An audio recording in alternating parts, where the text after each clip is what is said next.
The European Commission continues to fiercely defend its trade deal with the United States. It's been receiving mounting criticism from members of the European Parliament, and fresh tariff threats from Donald Trump are casting doubt over the agreement's viability. Do you take these threats seriously? Do you see it as a new chapter in the trade war? And do you think you can hold your ground and defend our sovereignty after making so many concessions to Trump? Thank you. Thank you very much. I think that if you look at from the perspective, the first and foremost, I would ask the question, and you are a high-quality journalist, so we will be able to do the comparison. Tell me who got a better deal than the European Union. Just tell me. I would like to read it, show me.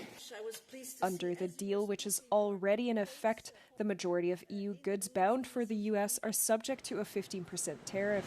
In contrast, the majority of US goods bound for the EU are exempt from duties. A certain group of products are not taxed when they benefit from a 0-for-0 scheme. Brussels, however, failed to negotiate the inclusion of wines and spirits, a strategic sector for the bloc.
Lisbon was struck by tragedy on Wednesday when one of the capital city's historic funiculars derailed, killing at least 16 people and injuring dozens.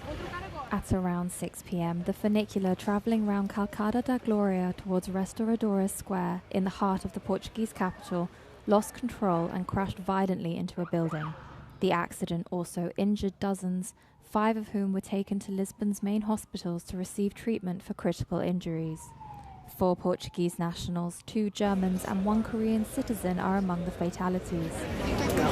A German family of 3 was also on board, with the father dying at the scene. The accident was most likely caused by a broken cable. Este é certamente o acidente mais trágico de que há memória nos transportes em Lisboa. Pelo elevador da Glória passam todos os dias milhares de pessoas, muitos locais, mas também, sobretudo, muitos turistas, sobretudo turistas estrangeiros. Porque este é mais do que um meio de transporte, este é um postal da cidade de Lisboa. Perante a tragédia, o Governo já decretou um dia de luto nacional. Ricardo Figueira, Euronews, Lisboa.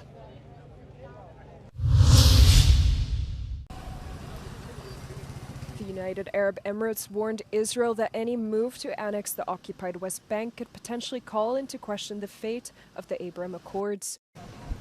Senior Emirati diplomat Anwar Gargash wrote in a post on X that violating the prospects for a two-state solution and moving in on the occupied West Bank would, quote, end regional integration. His post linked to another Emirati official who spoke to Israeli media and who issued a similar warning, implying that the fate of the historic accords could be called into question. The UAE was the driving force behind the Abraham Accords, brokered by US President Donald Trump in his first term in office, which also saw Israel establish diplomatic ties with Bahrain and Morocco.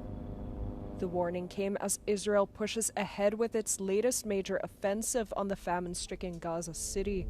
Israeli strikes continued late on Wednesday. Local health officials said at least 113 people were killed within 24 hours.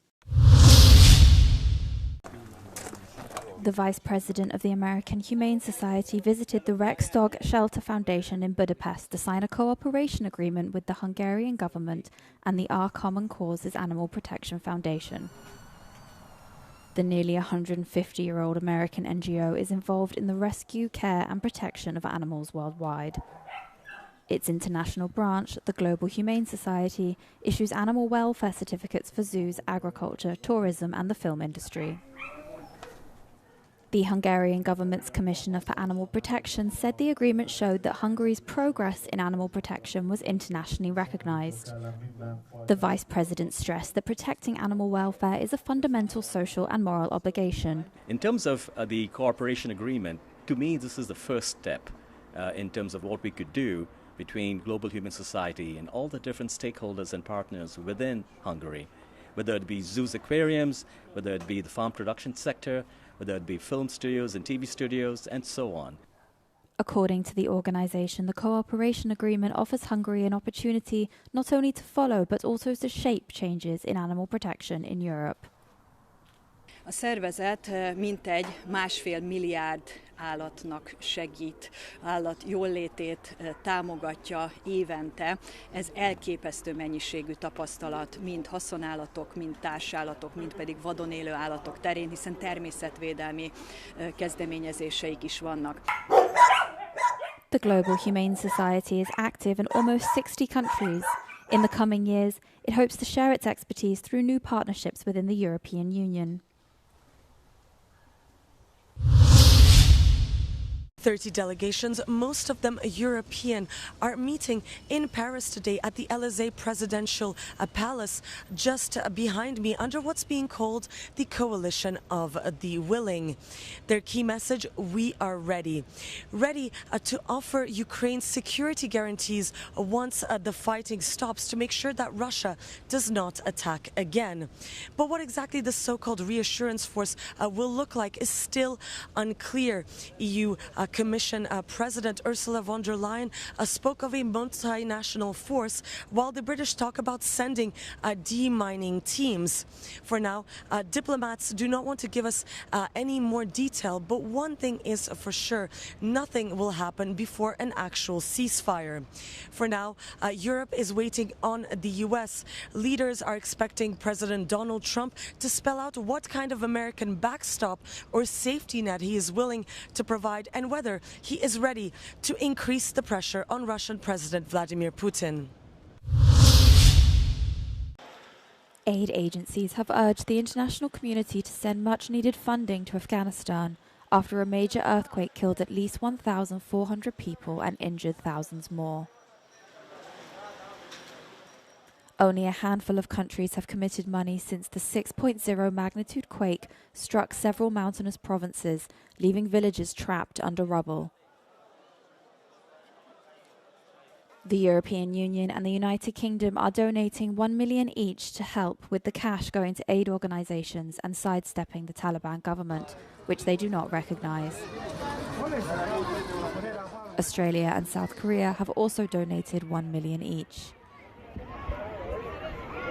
Taliban authorities have appealed for international help despite deep aid cuts that have befallen the government. International funding to Afghanistan has fallen dramatically since the Taliban took over, with only 28% of the humanitarian funding target met this year. Without aid, rescue teams have struggled to reach affected communities in the rugged Kunar region, where roads are blocked by landslides and rockfalls. The earthquake is the third major quake since the Taliban seized power in 2021 and the latest crisis to beset the country.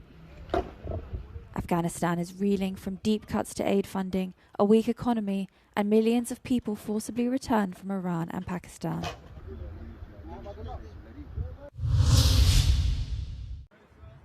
Hot mics captured what appeared to be a private conversation between Russian President Vladimir Putin and his Chinese counterpart Xi Jinping discussing the prospects for immortality. The pair were seen speaking as they walked through the historic Tiananmen Square in Beijing on Wednesday while attending China's World War II Victory Day military parade. Footage distributed by Chinese state media showed the two leaders speaking via translators, musing over the possibility of living forever.